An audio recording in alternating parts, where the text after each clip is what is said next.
8 de la mañana con 2 minutos, 8 con 2. Gracias por continuar con nosotros. El segundo dato de la hora, dato duro, muy duro, señor Montoya. Y tiene que ver, sí, señor, con el dato duro de ayer. El dato duro de ayer, muy duro, de la UNAM.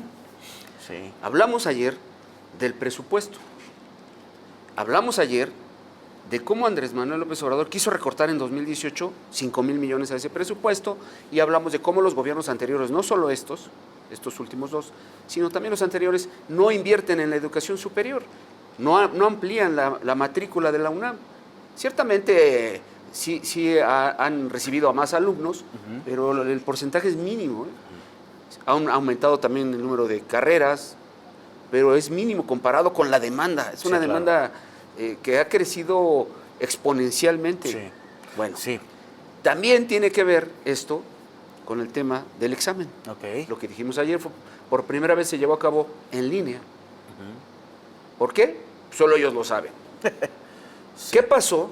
Una serie de irregularidades que comenzaron a señalarse en redes. ¿Por qué aumentó el número de puntaje, el porcentaje requerido para las carreras más demandadas? Bueno, para todas, pero en el caso, por ejemplo, de medicina, que es de las más demandadas, si no es que la más demandada, pues creció el número de puntos, aumentó, y esto provocó mayor número de rechazados o de estudiantes que no obtuvieron un lugar, y comenzó a circular en todos lados la molestia. Entonces, ese es el dato duro. La UNAM incluso emitió un comunicado. El rector, Leonardo Lomelí, integra un grupo, un consejo, para que investiguen y analicen qué fue lo que pasó y si realmente existen irregularidades, por llamarles de alguna manera. Que hoy es lo de primera plana, ¿eh? O anomalías, sí, el Excelsior. El Excelsior la lo portada trae. del Excelsior que la trae, de hecho. La verdad es que yo creí que todos los periódicos lo iban a traer en portada. No se animaron varios. No se animaron varios. Pero ¿sabes qué? Que sí es un tema muy interesante, pues porque supuesto, con esto nos estamos dando cuenta de que la matrícula, lo que decíamos el día de ayer, ha disminuido, pero el tema de los aciertos ha aumentado. Y ahora también con el tema que se hace a través de línea, no a muchos les gustó. Montoya. No a muchos les gustó, no a muchos les dicen que es más fácil porque podrías hacer algo. Se equivocan, les piden manos arriba, no pueden voltear, no pueden, la mirada está al 100 a través de la cámara de sus pantallas, de su computadora o como lo hagan, pero no pueden, las manos tienen que estar arriba, no pueden voltear. Si tú volteas tantito, se cancela el examen, se anula. Entonces, ahora también es muy importante esta situación, no les agradó a mucho, y bueno, pues obviamente con este tema también es muy importante, ¿no? Pues ese es el dato duro. La UNAM, insisto, ya ordenó una investigación, que vean qué fue lo que pasó realmente y que expliquen estos expertos. A ver, la UNAM tiene actuarios, tiene expertos en matemáticas, en ciencia de datos, en todo este tipo de carreras relacionadas con la estadística. Pues ahí tiene que ver, a ver qué pasó, si está mal, fue un error, qué sucedió, eso lo tiene que informar, por supuesto, la UNAM, sin margen de error. Tiene que haber claridad, porque estamos hablando del futuro de los jóvenes. Estoy de acuerdo. Y yo estudié en la UNAM, que quede bien claro, orgullosamente. Yo me acuerdo de aquellos buenos años, y seguramente a ti también te pasó, a muchos de los que estamos aquí, todavía irse a formar muy temprano en la avenida del Imán. Si no llegabas, no te daban boletito, ¿eh? Y ahí a comenzar para poder hacer el examen. No, bueno, a mí me tocó el examen para preparatoria, para bachillerato, en el Estadio Azteca.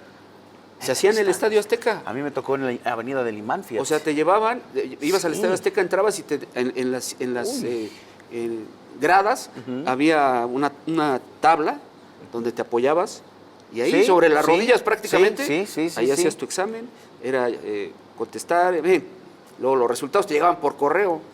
O los checabas después ya también en el periodico. Pero años después, ¿eh? No, te llegaba después, tu sobre, un sobre por correo. Y ahí, en cuanto veías llegar al cartero, cuando ya se conocía que era la fecha para que llegaran los resultados, empezabas a temblar y a sudar frío. Y ahorita me está pasando la misma sensación después de que lo hiciste, que lo recordara. Pues es que imagínate. Pero sí, ¿cómo ha cambiado? Y ahora a través de línea. Ahora el examen es en línea. Qué barbaridad, de veras. ¿Lo platicamos ya? No, de hecho ya vienes ahorita con una entrevista. Vámonos, muy buena. Vámonos, mi señor. Y mientras tanto, usted allá en casita, vámonos, por supuesto, con esta información importante, oiga, que nos acaba de mencionar también Alberto Montoya, con esta situación, porque el día de ayer, efectivamente, la Dirección General de Comunicación Social de la Universidad Nacional Autónoma de México, la máxima casa de estudios, bueno, pues emitió este comunicado que voy a citar, por supuesto. El rector de la Universidad Nacional Autónoma de México, Leonardo Lomelí Venegas, instruyó la elaboración de un informe completo sobre el proceso de la selección de ingreso a licenciatura para el ciclo escolar 2026-2027 en la Universidad La UNAM, por supuesto. El objetivo es contar con información detallada del proceso y también de los resultados de los exámenes efectuados en línea por los aspirantes. De igual forma, el rector Lomelí Venegas decidió integrar una comisión técnica en la cual participan expertos y expertas universitarios que desde diversas disciplinas revisarán los datos de los reportes, el procedimiento del examen y los resultados de este concurso a la selección de ingreso a la licenciatura. Así es que, bueno, pues obviamente con este tema es muy importante de dar a conocer, y para ello en esta mañana buscamos, por supuesto, a nada más y nada menos que al doctor Luis Ángel Maciel Varón. Él es doctor en Biología Experimental de la UAM 1. Y me da muchísimo gusto saludarte, doctor. ¿Cómo estás? Bienvenido, muy buenos días, Luis. Hola, ¿qué tal? Muy buenos días. Muchas gracias por la invitación. No, al contrario, gracias de verdad para esclarecernos esta situación que a muchos nos llamó poderosamente la atención. Y es que ahora ya es en línea, ya piden más aciertos, pero sobre todo ya hay un cupo limitado. Platícanos un poco de esto, doctor. Sí, fíjate que, bueno, el examen de admisión a la UNAM es el primer año que se hace completamente en línea para sistema escolarizado. Anteriormente se hacía de forma presencial, como lo platicaban ustedes hace un momento, y el año pasado se aplicó primero en línea, pero para estudiantes para carreras de sistema a distancia y sistema abierto, que pues son una cantidad de aspirantes muchísimo menor a las que aplicaron este año. Y de hecho, desde esa aplicación que se hace en el mes de noviembre, en 2025, ya se vio un incremento pues notable en el número de aciertos que se requieren para poder ingresar. Pero pues obviamente en este año que ya entran carreras muy demandadas como medicina, derecho, enfermería, pues saltó a la luz pues todavía un aumento mucho más dramático de esos datos, y pues algunos personas que nos dedicamos a la educación, pues hemos utilizado esa información que publica la UNAM sobre los resultados para el examen para ver pues cómo ha sido el comportamiento de los datos a través de los años. Ahora dicen que hay irregularidades dentro de este tema. ¿Cuáles podrían ser esas irregularidades, doctor? Ok, este proceso de selección, la realidad es que fue muy atípico, desde la forma en la que se manejaron algunas cosas. En primer lugar, fue la primera vez que se aplicó pues en línea, como lo hemos comentado, para sistema escolarizado, pero también hubo un momento dentro de este proceso de selección en el que la UNAM estuvo citando aspirantes que ya habían presentado el examen. Entonces, los estuvo citando sin darles una explicación real de por qué los estaban citando para aclarar algo acerca de su proceso de selección. Y estos aspirantes, cuando llegaron a la universidad, pues se enfrentaron a que les querían volver a aplicar el examen de selección, argumentando que había algún tipo de anomalía, pero no les explicaron qué anomalía fue. Esto solamente fue a cierto grupo de aspirantes. Obviamente en redes sociales empezaron a surgir muchas teorías al respecto de por qué algunos sí lo citaban, a otros no. Y dentro de estos grupos de aspirantes que hicieron básicamente el examen 2 veces, porque esa segunda vez lo aplicaron ya dentro de las instalaciones de la UNAM, algunos ya cuando vieron su resultado final les apareció cancelada su participación, aun cuando ya el examen lo hicieron ahí en presencia de gente de la UNAM. Algunos sí fueron seleccionados, otros no alcanzaron el puntaje. Hubo también aspirantes a los que nunca se les avisó si habían cometido alguna irregularidad, no se les citó tampoco para esa segunda oportunidad de presentar el examen, y cuando vieron sus resultados, pues resulta que ya estaba cancelada su participación sin alguna explicación. Entonces, desde ahí, pues ya hay cosas atípicas. Además, también antes, un día antes de que la UNAM entregara los resultados, hizo un comunicado en el cual pues avisó que iba a emprender acciones legales contra particulares y contra empresas por intento de fraude. Incluso avisó que se cancelaron alrededor de 3,000 exámenes, lo cual representa el 2% de los participantes. Y a mí en lo personal pues me hace pensar que si la UNAM pudo detectar más o menos a 3,000 personas que intentaron cometer alguna infracción para tener alguna ventaja en el examen, pues me hace preguntarme si esos 3,000 fueron todos los que intentaron hacer trampa o solo fue una pequeña parte de los que de los que lo hicieron, y solo a ellos los pudo detectar la UNAM. Y la verdad es que con la información que hemos revisado de lo que está público en la UNAM, pues me parece que sí hubo muchísimas más personas que hicieron trampa en su proceso de selección.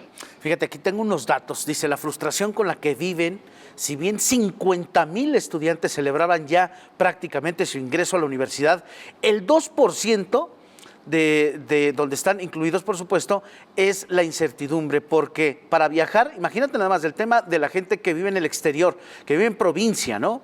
Esto fue el 12 de agosto, oscilan entre 2,500 pesos de entrada, viaje redondo, depende de dónde vengan, y bueno, pues otros estarán pagando 5,000 pesos más. Obviamente el tema que tiene que ver con la gente que tiene que pernoctar, tiene que buscar un hotel, una habitación, bueno, pues ahí también ya es un gasto.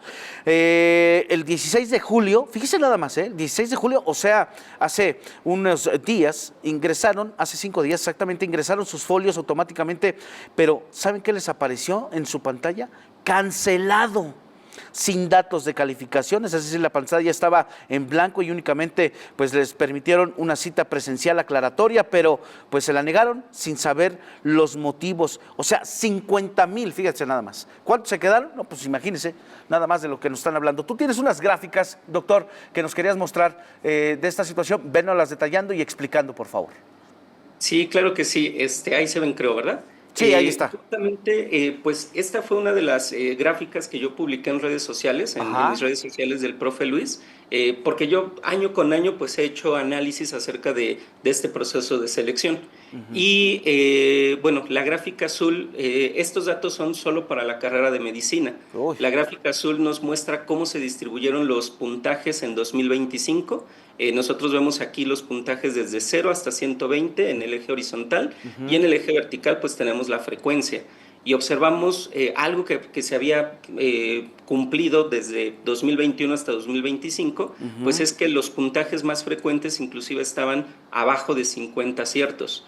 En 2026, que es la gráfica roja, pues ahora resulta que la mayor parte de los puntajes están inclusive arriba de 100 aciertos.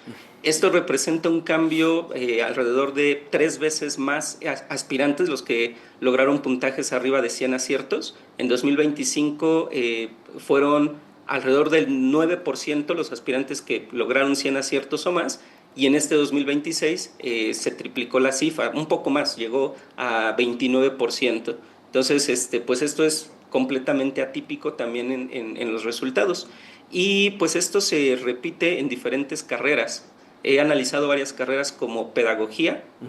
Aquí ya puse información desde 2021 hasta 2026, y la gráfica negra es justo. Lo estamos perdiendo al doctor.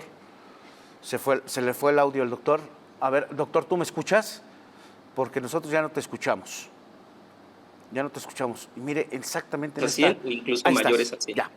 Sí, doctor, te perdimos un poquito. Okay. Te podemos un poco, cuando cambiaste de gráfica te perdimos. Ok, sí. Les decía que analicé varias carreras, además de medicina. Este es, por ejemplo, pedagogía. Sí. Y aquí ya puse gráficas desde 2021 hasta 2026. y vemos que de 2021 a 2025 el comportamiento fue prácticamente el mismo, que son las gráficas de colores, y la de 2026 es la gráfica negra. Entonces vemos el mismo comportamiento, se disminuyó muchísimo la cantidad de aspirantes con puntajes cercanos a 50 aciertos y fue incrementando con puntajes mayores a 100. Y esto se repite, esta tendencia, para muchas carreras, por ejemplo aquí ingeniería aeroespacial, arquitectura, derecho, psicología y enfermería, que son las que tengo ahorita en este momento. Wow, qué interesante. Fíjese nada más, aquí con esta tabla nos podemos dar cuenta, doctor, corrígeme si estoy mal, que entonces aumentaron los aciertos, pero también disminuyó, por supuesto, en su momento la gente o los chavos que trataban de, pues obviamente, estudiar esta carrera. Y ahora, bueno, pues se ha complicado todavía un poquito más con esta situación, que es un examen a través de línea o en línea, y también el tema de los aciertos. ¿Cómo ves el tema de, bueno, que no creo que tengan los aciertos, por supuesto, pero ¿cómo ves el tema de la educación, doctor?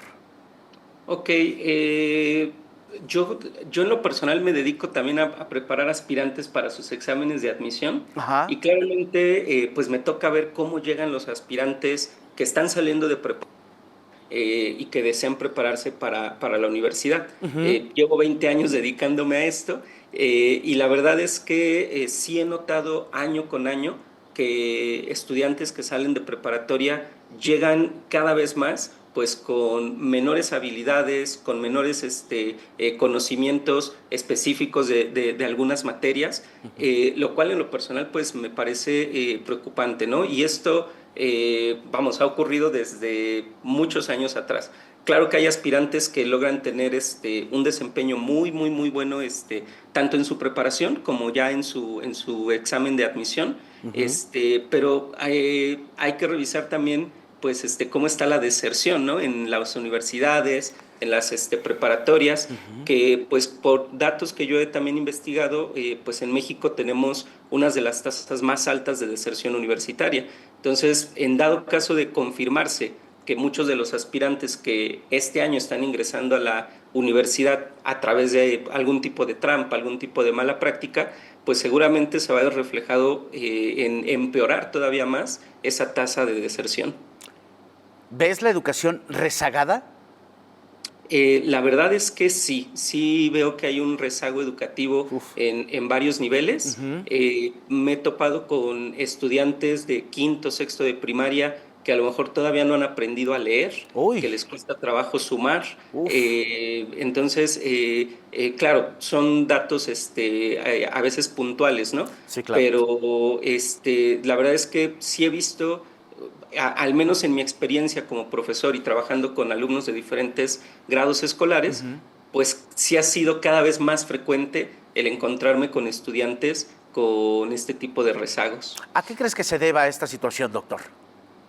Yo creo que ha habido muchos cambios en la educación, en sistemas educativos. Creo que no nos ponemos de acuerdo en cuál es el mejor modelo educativo. Creo que hay también muchas cuestiones políticas involucradas. Cuando el gobierno en turno, ¿no? Sea cual sea, propone un cambio, hace alguna reforma educativa, pues estamos más preocupados por darles la razón o no, dependiendo de nuestras influencias políticas, y creo que en medio quedan los estudiantes y los maestros que pues son quienes hacen realmente el trabajo, ¿no? Me parece que necesitamos pues llegar a acuerdos, ¿no? entre las diferentes corrientes, ¿no? Políticas, pues para lograr que realmente tengamos un sistema educativo muy fuerte, muy sólido, que nos pueda ayudar a que los estudiantes pues logren sus metas académicas. Oye, y por último, doctor, ¿crees que el tema del presupuesto también tenga que ver con la máxima casa de estudios? Yo creo que sí, porque finalmente una universidad no solamente da clases, ¿no? A veces los estudiantes, los aspirantes o gente que a lo mejor no está muy conectada con lo que hace una universidad, pensamos que solamente es tener un espacio para dar clases, pero la realidad es que pues en las universidades se hace investigación, se difunde la cultura, se hace deporte, además de todo esto de la preparación para nuestros nuevos profesionistas. Entonces, el presupuesto que ejercen las universidades muchas veces se queda corto para poder cumplir con todas esas actividades para las que está diseñada la universidad. Entonces yo creo que sí tiene que ver también el presupuesto. Como mencionaban hace rato, la UNAM ha incrementado sí su matrícula en un porcentaje muy bajo, pero seguimos teniendo o siguen teniendo aulas sobresaturadas en los primeros semestres. Entonces tiene que ir de la mano, ¿no? Un crecimiento en la matrícula, con un crecimiento en el presupuesto, con un crecimiento en espacios. Incluso yo voltearía a ver las otras universidades. ¿Por qué cabría preguntarnos por qué la mayoría de nuestros estudiantes quieren estudiar solamente en la UNAM, siendo que tenemos muchas universidades públicas,